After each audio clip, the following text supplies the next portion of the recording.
Hi masters. రామకథ రసవాహిని Sabari continuation అవుతుంది. రాముడు లైక్ చేసి సబ్స్క్రైబ్ చేయండి.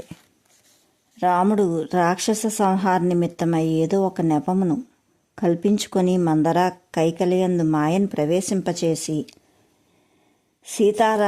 సీతాలక్ష్మణుతో అయోధ్య వదిలి అరణ్యంలో ప్రవేశించననియు కొంతకాలం దండకారణ్యమందలి ఋషులను అనుగ్రహించి వారి తపస్సాధనకు అడ్డుతగులు రాక్షసులను హతమార్చి ఋషి ఆశ్రమం కాపాడుచూ ఉండి రాక్షసుడైన రావణునితో కొంత సంబంధం ఏర్పరచుకుంటకై కొన్ని కృత్రిమ నాటకములు ఆడుచున్నారని, ఆ నాటకంలో రావణుడు సీతాపహరణం గావించినట్ల రాముడే సంకల్పం చేయననియు, రావణుడు అపహరించిన సీత నిజమైన సీత కాదనియు, అయితే లోక దృష్టికి ఆమెయే సీతగా రూపొందిననియు, ఈ నెపంతో రాముడు సత్యాన్వేషణ సలుపుతూ తమ్మన ఆశ్రమం ప్రవేశించిననియు, అప్పుడు నీకు మహాభాగ్యం చేకూరిననియు తెలిపెను.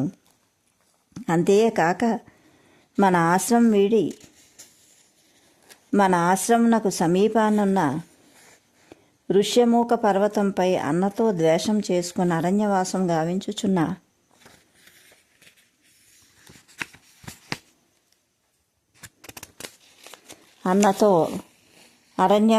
అన్నతో ద్వేషం చేసుకుని అరణ్యవాసం గావించుకున్న సుగ్రీవునితో స్నేహం గావించుకొని అతని ద్వారా సీతాన్వేషణ సల్పి రావణ సంహారం జరుపుననియూ తెలిపెను. లీలా నాటక సూత్రధారి అయిన నీ చర్యలను వారానాడే తెలిపిరి. నీ నటన లోక నటన, నీ సంకల్పం లోక కళ్యాణం. అంతా నీ సంకల్పమే తప్ప వేరు కాదు. నీ సంకల్పం లేక ఏ చిన్న కార్యం కూడా జరగదు. నాదా ఏమీ తెలియని వాడిని వలె నటించుచు సీతా నిమిత్తమై విచారించినట్లు నటన చేయుట పామర్లు నాస్తికులు సామాన్య దృష్టితో చూతురేమో కానీ దైవత్వం తెలుసుకున్నవారు, ఆత్మవిశ్వాసం కల సాధకులు, భక్తులు నీ నటనలను నమ్మరు. సర్వంనకు నీవే కర్తవు. నీ సంకల్పమునకు విరుద్ధంగా నడుచుటకు ఎట్టి వారికి చేత కాదు. మంచి అయినను చెడి అయినను వారిలోని భావములు కూడా ఆయా సమయమున తగిన రీతిగా నీవే సంకల్పింతు, కానీ వారు ఏమాత్రం కర్తలు కారు. అజ్ఞానులు కొందరు మేము మా పనులకు కర్తవ్యమని భావింతురు. అదే అజ్ఞానము. రామా, నా అతిభాషను క్షమించి నన్ను అనుగ్రహింపు అని పాదాలపై పడెను. అంతలో యోగాగ్ని ఆమె దేహంను భస్మం గావింప ప్రాణము రాముని పాదాల చేరెను. సుగ్రీవ సఖ్యము. రామలక్ష్మణులు శబరికి మోక్షమును అనుగ్రహించి మాతాంగ ఆశ్రమను వీడి శబరి భక్తి ప్రపత్తులను దీర్ఘ విశ్వాసమును వర్ణించుకుంటూ సింహముల జతల వలె అరణ్య మార్గమును ప్రయాణం సలిపి ఈ విధంగా ప్రయాణం సాగించి ఋష్యమూక పర్వతమును సమీపించిరి. ఆ పర్వతంపై మంత్రులతో కలిసి సుగ్రీవుడు నివసించుచుండెను. మహాబల సంపన్నుడైన సద్వంశ సార్వభౌములైన ఆ ఇరువురు అన్నదమ్ములు అటువైపు నడుచుచున్న దివ్యభావము సుగ్రీవుడు పర్వతం పైనుండి చూచెను. తన అన్నయ్యన వాలి భయంచే సుగ్రీవుడు నిరంతరం ఎవరు వత్తురో ఎవరిని పంపురో అన్న దిగుల్చే నిరంతరం దారులు కనిపెట్టుకోవడం జరుగుతూ ఉండేది. వీరి నడక, వీరి తేజస్సు చూసి సుగ్రీవుడు భయపడి హనుమంతుని పిలిచి, వీరుడా, ఈ మహావీరు పురుషులు చూసితివా? నీవు ఆలసించక త్వరగా వెళ్ళి వారి వృత్తాంతం తెలుసుకొని రమ్ము. ఒకవేళ వారు వాలిచే పంపబడిన వారై ఉండినా నీవు ముఖమును వంచుకొనుము. దాన్ని బట్టి నేను గ్రహింతును. తక్షణమే పర్వతమును వీడ ప్రయత్నించును అని అనేక గుర్తులు తెలిపాను. హనుమంతుడు గంతులు వేయుచు పర్వతమునకు దిశగా నడుచుచున్న ఆ మహా తేజోవంతులకు రామలక్ష్మణుల ఎదుట నిలిచి వారికి నమస్కరించి, ఓ తేజోరాశి కుమారుడా, మీరెవరు? మీ రూపములు మహారమణీయంగా ఉన్నవి, సుకుమారులుగా కనిపించుచున్నారు.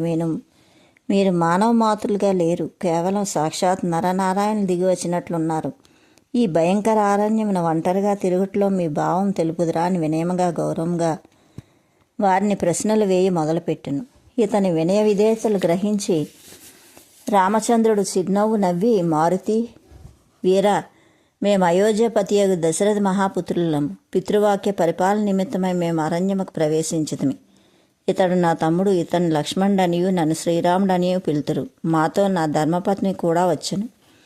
విధివశాత్తు మేము చిత్రకూట పర్వతంపై నివసించుచున్న సమయమున మేము పర్ణశాలలో లేని సమయమును చూసుకొని ఎవరో రాక్షసుడు నా ఇల్లాలను అపహరించెను. ఇప్పుడు ఆమెను వెతుకుచూ మేమిటి తిరుగుతున్నాము అని ఉన్నట్టుగా రాముడు తన రాకకు కారణమని తెలిపాను. రామచంద్రుడు, ఓ వీర హనుమాన్, మా పూర్వోత్తరములు చెప్పితిమి. నీ పూర్వోత్తర విషయములు మేము వినగోరుచున్నామనగా హనుమంతుడు వీరి వృత్తాంతమును తెలుసుకొని వీరు తమ ప్రభువులను గ్రహించి వారి పాదములపై పడి నమస్కరించి లేచి భరించలేని ఆనందంతో నేత్రం నుండి బాష్పములు వీడుచూ చేతులు జోడించుకొనగా నోట మాట రాలేకపోయింది. తుదక ధైర్యం చేసి తెచ్చుకొని, ఓ నాదా, నేను ఒక జ్ఞానహీనుడను అవుటచ్చే మిమ్మల్ని అట్లు ప్రశ్నించి తిని నా అపరాధములు క్షమించుము. ఓ రాజాదిరాజా, సాధారణ మనుజుల వలె మీరు నా పూర్వోత్తరాలు ప్రశ్నించుట ధర్మమా? నేను మీ మాయకు బద్ధుడను అవుట చేత మిమ్మల్ని గుర్తించలేకపోతుని. ఓ ప్రభు, నా ప్రభువులు సమర్థులు. ఎన్నడైనా సేవకుడు స్వామి కంటే అదుకుడా? నాదా, సకల జీవులు మాయచే మోహితులగుదు. నేను ఒక మాట చెప్పనెంచిని, దానికి నా నాదుడు ప్రమాణము. నేను నా నాదుడిని భజించుట తప్ప అన్యమెరుగను. నాదుని బలము చూసుకొనే సేవకుడు ప్రవర్తించును. పోషించుటకు శిక్షించుటకు ప్రభువు నిలిచియుండ సేవకునికి భయమెందుకు అని తన నిజస్వరూపం ధరించెను. ఆ రూపమును రాముడు చూసి పరమానందంతో కౌగిలించుకొని, హనుమంత, నీవు లక్ష్మణ్తో పాటు ప్రధాన ప్రియుడు అని అతని చెంతకు లాగుకొన్ను. శిరస్సును నీ వీపుని నిముర్చు, ఓ హనుమంత, అన్యగతికి నెరంగక నన్ను సేవించు సేవకులే నాకు అధిక ప్రియులు అని రాముడు తెలిపిన క్షణమే, ఓ నాదా, సుగ్రీవుడు వానరులకు రాజు. అతడు అనేక కారణముల చేత అన్న వాలితో విరోధమును కలిగి రాజ్యమును నుండి తరబడుట చేత అతను ఈ పర్వతమునందు నివసించుచున్నాడు. అతడు కూడా తమ దాసుడే. అతడు మీ స్నేహమునకు తగినవాడు. మీరు వానరరాజు కదా అభయం ఇచ్చి అతని దైన్యం పోగొట్టుడు. అతడు సీతాన్వేష నిమిత్తం కోట్ల కొద్దీ వానరులను నలుదిశలకు పంపి తగిన విజయమును సాధించగల సమర్థుడు అని సుగ్రీవుడు అనేక రాజనీతులు గుణగణములు వివరించను.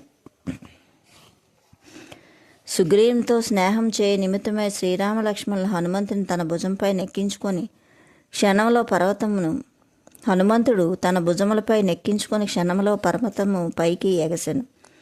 రామలక్ష్మణులను దర్శించిన మాత్రమునే కృతజ్ఞుడు అయితిని అని సుగ్రీవుడు చాలా ఆనందించను. వీరి వృత్తాంతము వారును వారి వృత్తాంతం వీరును వివరంగా అర్థం చేసుకొండ్రి, ఆదరించుకొండ్రి. అన్యోన్యమైన సంబంధం కల్పించుకొని సుగ్రీవుడు రామలక్ష్మణుల పాదమును నమస్కరించి సత్కరించాను. సుగ్రీవుని పరిస్థితిని నీతిని పురస్కరించుకొని చక్కగా అర్థం చేసుకొని రాముడు సుగ్రీవునికి అభయం ఇచ్చాను. సుగ్రీవుడు కూడా రామసేవలో తన ప్రాణమైనను అర్పితం గావింతునని వాగ్దానం చేశాను. ఈ ప్రకారంగా వారిరువురు అగ్నిసాక్షిగా స్నేహం కట్టుకొండ్రి. అగ్ని సకల జీవుల హృదయమునందుండెను. మనోవికారములు పుట్టిన ఎడల వాని దహించును. రామాయణకు అగ్ని ప్రధానం. అగ్నిహోతుని ప్రసాదంతో రాముడు పుట్టెను. అగ్నిసాక్షిగా సీతను పెండ్లాడను. అగ్నిచే లంకను దహించెను. అగ్ని అందే సీత శక్తి దాచబడెను. అగ్ని అందే సీతను వాపసు తీసుకొను. అగ్ని అందే పరిశుద్ధమైన స్వర్ణము వలె అగ్ని ద్వారా రాముని హృదయంలో పరిశుద్ధమైందన్న సూచన. జ్ఞానమే రాముడు, ధర్మమే రాముడు. ఈ కారణముల చేత సుగ్రీవునితో అగ్నిసాక్షిగా స్నేహం చేసుకొను. అప్పుడు లక్ష్మణుడు రాముని వృత్తాంతం సుగ్రీవునికి తెలుపుతూ ఉండెను. సీత మిథిలాపతి కూతురు. మదింపబడిన వంశం అవుట చేత దాన్ని మిథిల వంశమని సాధకం నామం కనుక ఆమె విశేషమైన మదనము జరిగిన కానీ లభించదు అని లక్ష్మణుడు సుగ్రీవునకు సీత యొక్క వృత్తాంతం కూడా విపులంగా తెలిపాను. అది విని సుగ్రీవుడు కంట దారలు కార్చుచు, ఓ నాదా, ఒకనాటి దినము నేను మంత్రులతో కూడి ఆలోచన జరుపుచుండ ఆకాశ మార్గమున పుష్పక విమానం వెళ్ళాను. అందులో రామా రామా అను పలుకులు వినిపించాను. మేము వింత చూచుచుండ ఆమె వస్త్రము ఆభరణములు కట్టి ఈ పర్వతంపై చూచుచున్న మా వైపు ఒక మూటను ఇసిరేను. అది ఏదో ఆభరణం మూట ఒకటి చేత భద్రంగా దాచితిమి. బహుశా రావణుడే ఆమెను కొనిపోయాను. ఆ దుర్మార్గుడు చేయనది ఒక్కటి లేదు. అని సుగ్రీవుడు రావణునిపై పళ్ళు పటపటా కొరికెను. అప్పుడు రాముడు సుగ్రీవ ఏది ఆ ఆభరణం మూట తెప్పించని ఆజ్ఞాపించెను. సుగ్రీవుడు స్వయంగా లేచి గుహలో దాచిన మూటను తెచ్చి రాముని ముందు పెట్టెను. ఆ మూట కట్టిన వస్త్రము వనవాసమునకు బయలుదేరినప్పుడు పినతల్లి ఆమెపై విసిరిన నార వస్త్రం. దాన్ని గుర్తించిన తక్షణమే లక్ష్మణుని కంటికి దారాలు కార్చెను. అతను చూసి సుగ్రీవుడు హనుమంతులాదులు విచారించి రాముడు ఆ మూటను విప్పి చూచి ఆభరణములు సీతవేనా అని లక్ష్మణునకు చూపెను. లక్ష్మణుడు ఏనాడు సీత ఆభరణలు తాను కన్నెత్తి కూడా చూసేవాడు కాదు కనుక అన్ని నగలు సీత అవునో కాదో తనకు తెలియదని ఒక్క ఖాళీ అందెలు మాత్రం ఏరి అన్నా ఇవి తల్లి యొక్క అందయే, నాకు సందేశం లేదు.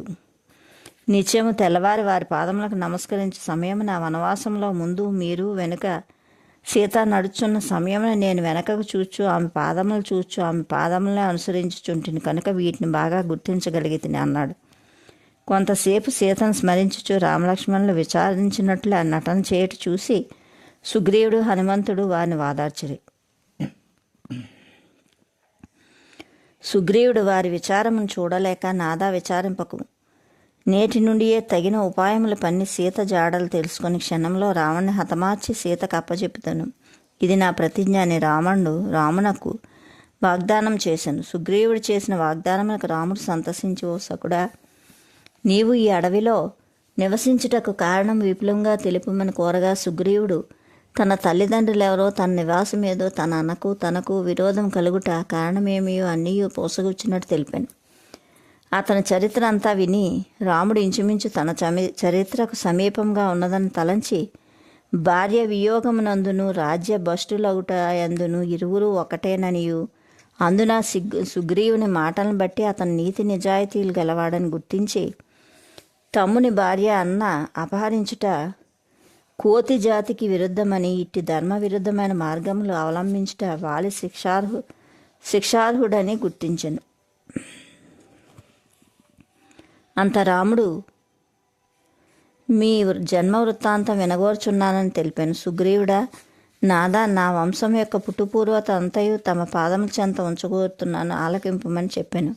ఒకనాడు సృష్టికర్త ఒక చిన్న కోతి రూపం సృష్టించాను. అతను మహాబలవంతుడు, కానీ చంచల స్వభావుడవుటి చేత తనకు సమానమైనప్పటికీ ఆ చంచలుడవుటి చేత అతనికి వృక్షరాజు అని పెట్టాను. ఆ వానరుడు బ్రహ్మకు నమస్కరించి స్వామి తమ ఆజ్ఞయే అని ప్రార్థించాను. అప్పుడు బ్రహ్మ, వానరా, నీవు అడవిలో స్వేచ్ఛా సంచారం గావించుము, ఫలములను స్వేచ్ఛగా భుజింపుము, నీ చేతికి చిక్కిన రాక్షసులను సంహరింపుము అనెను. అప్పుడు వృక్షరాజు దక్షిణ దిశకు బయలుదేరను. ఒకనాడు వానరుడు వనంలో సంచరించుట ఒక కొలంలో నీరు తాగుటకై వెళ్ళాను. ఒక కొలంలో నీరు తాగుటకై వెళ్ళాను. ఆ కొలంలో నీటి అందు తన ప్రతిబింబం చూసి జలములో ఎవరో ఒక శత్రువు దాగినాడని భావించి విచారింపదొడిగాను. ఆ క్రోధం భరించలేక నిరంతరం ఆ గుండం చుట్టూ తిరుగుతూ ఉండాను. అతడు చేసేటి పనులన్నీ జలంలో ప్రతిబింబించుచుండెను. వెంటనే అతడు పెద్దగా గర్జించాను. అంత నీటిలో ప్రతిబింబం కూడా పెద్దగా గర్జించాను. ఇది పట్టలేక వానరుడు గుండంలో కుప్పించాను. ఆ క్షణమే తాను స్త్రీగా మారాను. ఆమె గట్టునకు వచ్చి దైవమా, ఏమీ ఈ విచిత్రమని సూర్యుని వైపు తిరిగి ప్రార్థించుచు ఇంద్రుడిని మనసారా స్మరించుచుండ, ఇంద్ర వరప్రసాదంచే ఒక కుమారుడు, సూర్యుని వరప్రసాదంచే ఒక పుత్రుడు కలిగిరి. ఇంద్రుని ప్రసాదమైన బిడ్డను వాలి అనియు, సూర్యప్రసాదమైన బిడ్డకు సుగ్రీవుడు అనియు వారికి నామములు ఏర్పడివి. ఆ ఇరువురు పుట్టిన తక్షణమే స్త్రీ రూపం వీడి వృక్షరాజయ్యను. అతడు ఆ బిడ్డలను వెంట పెట్టుకొని బ్రహ్మను ప్రార్థించాను.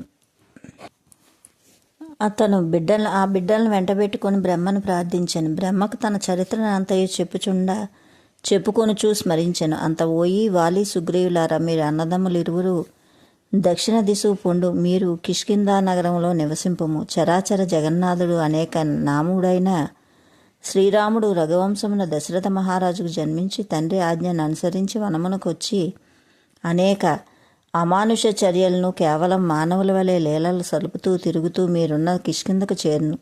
అప్పుడు అతనితో స్నేహం ఏర్పడి అతని దర్శన స్పర్శన సంభాషణాదులతో మీ జన్మ సార్థకం బౌను అని చెప్పాను. Okay masters, like, share, subscribe. Thank you.